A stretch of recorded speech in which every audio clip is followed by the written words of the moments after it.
제일 먼저 해야 되는 거 명도할 때 딱 갔는데 한 2번, 3번 아까쯤에 딱지 붙였어요. 연락 안 와요. 그럼 어떻게 해야 돼요? 예? 점유. 그러니까 그게 누가 있어야 점유 이전을 하든가 뭘 하든가 하죠. 밤중에 가야죠. 밤중에 가서 뭐 봐야 돼요? 불 꺼져 있으면. 맞아요. 계량기 돌아가는 거 보셔야 돼요. 계량기가 돌아간다고 하면 최소 전력이 들어가요. 뭐죠? 냉장고가 들어가야 돼요. 근데 냉장고를 웬만해서 끄지는 않거든요. 그래서 최소 전력이 돌아간다고 하면 두 번째는 뭐냐면 관리소한테 연락을 하고, 만약에 그게 아니라 주택지라고 하면 뭐 해야 돼요? 동사무소라고 해야 되나? 주민센터라고 해야 되나? 주민센터에 가가지고 뭐를 해야 돼요? 거기에 경매 나온 물건을 내가 받은 낙찰자라고 하는 것을 신분증을 제시하고, 그 다음에 그 주민등록 전입세대 열람, 그걸 열람을 하죠. 열람이 만약에 열람에 사람이 없다 그러면 어떻게 해야 돼요? 사람이 없을 경우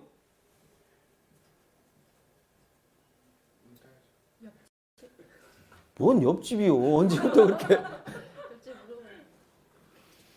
옆집에 물어보면 참 맞아. 그 죽은 사람 있잖아요. 그 옆집에 문을 그 열쇠 수리공 따는데 옆에 있는 사람이 그렇게 말하더라고요.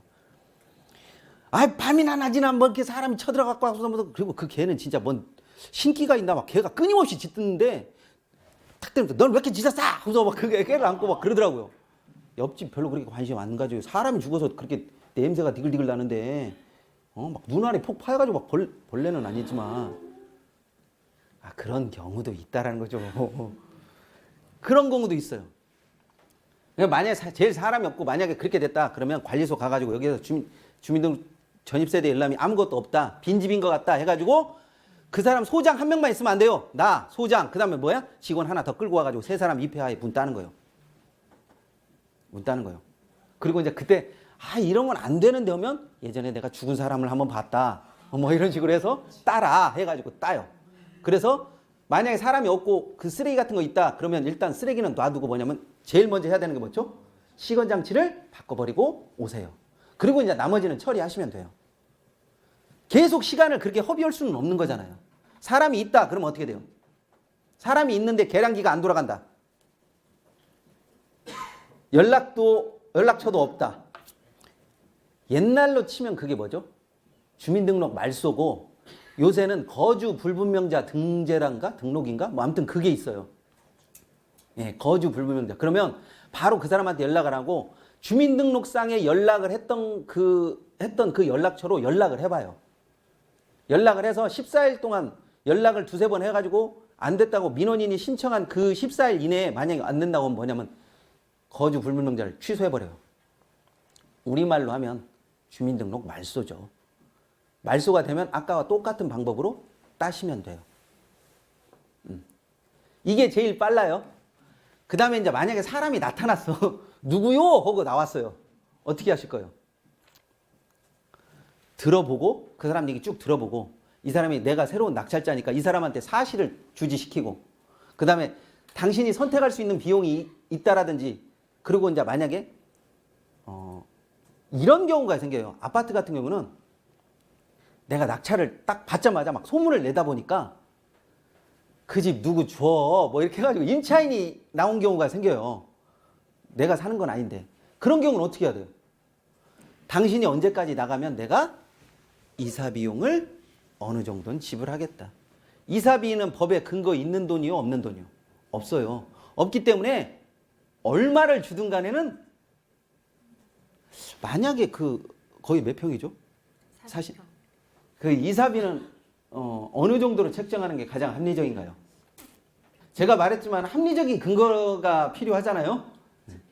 네, 집행비용. 집행비용을, 강제집행 비용을 계산을 할 것인지, 아니면 이 사람이 우호적이니까 어떤 거에 계산을 할까요? 우호적인 사람은. 이사 안 다녀보셨죠? 네. 이사를 가려다가 못 가신 분. 저기 이사 비용, 거기 안양으로 이사 가려고 할 때 얼마나 이사 비용 잡았어요? 잊었던 상처를 또 제가 딱지를 또 긁어냈죠. 네. 보통 우리가 포장이사 하면 얼마예요? 150이요? 원룸 이사하는 거 말고요. 그냥 일반적으로. 아, 그 정도요? 80에서 150? 그러면 여기에다가 뭐 다시 날라서 이렇게 뭐 이렇게 차곡차곡 하는 포장 이사 하는 게 150 정도를 잡으면 거기다가 이제 임대까지 여기서 좀 살았다라고 하는 기간을 해가지고 저는 보통 100만 원 이쪽 저쪽에서 플러스 마이너스 조정을 많이 하거든요.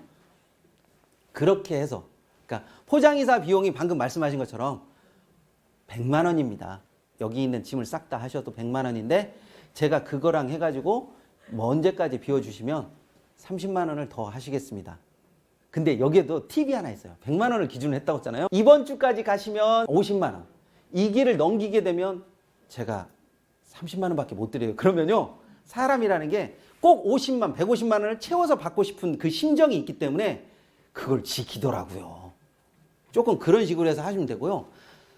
또 상황에 따라서 네가 만약에 그 약속을 못 지키면 나는 강제 집행을 할 수밖에 없다. 그렇게 되면 서로 간에 척지고 뭐 이런 거 하니까 실리와 명분에 대해서 확실하게 고지를 해주세요. 지금 이사를 가면 너한테는 유리하지만 그래서 나중에 전세금을 올릴 때요. 가장 애매모호한 전세금이 얼마인지 아세요? 이사비 플러스 그거 짐 정리하는 내 정신적인 스트레스까지 해가지고 조그마한 아파트 같은 경우에는 내가 1년에 200만 원인가 250만 원 정도를 올리면요. 이사를 가자니 짜증나고 안 가자니 그렇다고서 참 그렇고 참 애매모호한 게 그렇게 돼요. 그래서 저는 10평대 아파트는 그래서 2년에 500만 원 올리는데 항상 1년에 말을 해요. 250만 원 정도. 어디 가지? 막 이제 이래가지고 눌러요. 그렇게 눌러서 8년째 사시는 분이 있어요. 근데 그분은 전혀 걱정 안 하죠. 제가 이따가 나중에 말씀드리겠지만 그 정부 보조가 나오니까. 그 다음에 또 뭐가 있냐면 이제 최선과 차선이 있는데 내가 만약에 이 사람이 나가게 된다고 하면 빨리 이렇게 뭘 들여놓고 하는데 그렇게 안 됐을 경우에도 한번 우리가 생각을 해봐야 하잖아요. 최선과 차선을 잘 한번 생각해 보세요. 최선은 이 사람이 그렇게 빠지는 건데 차선이 만약에 안 빠졌을 경우에도 그 사람한테 제시를 해줘야 돼요. 그래야 사람이 극명하게 나눠지는 거거든요. 사람이라는 거는. 이 선에서 끝나는 게 좋죠. 이 선 너머로 가게 되면 이제 진흙탕 개싸움이 돼요. 슬슬. 진흙탕 개싸움이 슬슬 시작되면 사실은 잃어버리고 이제 뭐가 남죠? 감정만 남죠. 그래가지고 이제 나중에 이제 법정까지 딱 가면 판사가 여기까지 왜 오셨어요? 하게 되면 이사비니 돈이니 이제 이런 건 싹 다 이제 쌍그리 잊어버리고 이제 뭐가 되면 저놈의 새끼가 저 새파란 새끼가 뭐 뭔 놈이 어쩌고 이제 이 얘기만 나와요. 이제 막. 예전에 유명한 난닝구 사건이라고 아세요? 그 판사가 옷을 벗었는데 법정에 와가지고 막 그 전주지방법원이에요. 전주지방법원이 참 유명한 판례가 많아요. 여기 법정에 와가지고 그냥 잠바떼기나 걸치고 와가지고 이게 뭐 하는 거냐고 막 호통을 쳤어요. 그 다음 재판에 할아버지가 너 메리아스만 입고 왜 메리아스를 입고 와요? 근데 그 할아버지가 잠바를 입었던 거야. 그러니까 잠바를 입으니까 호통을 치니까 잠바를 벗고 오니까 그 난닝구를 입고 재판을 받았어요.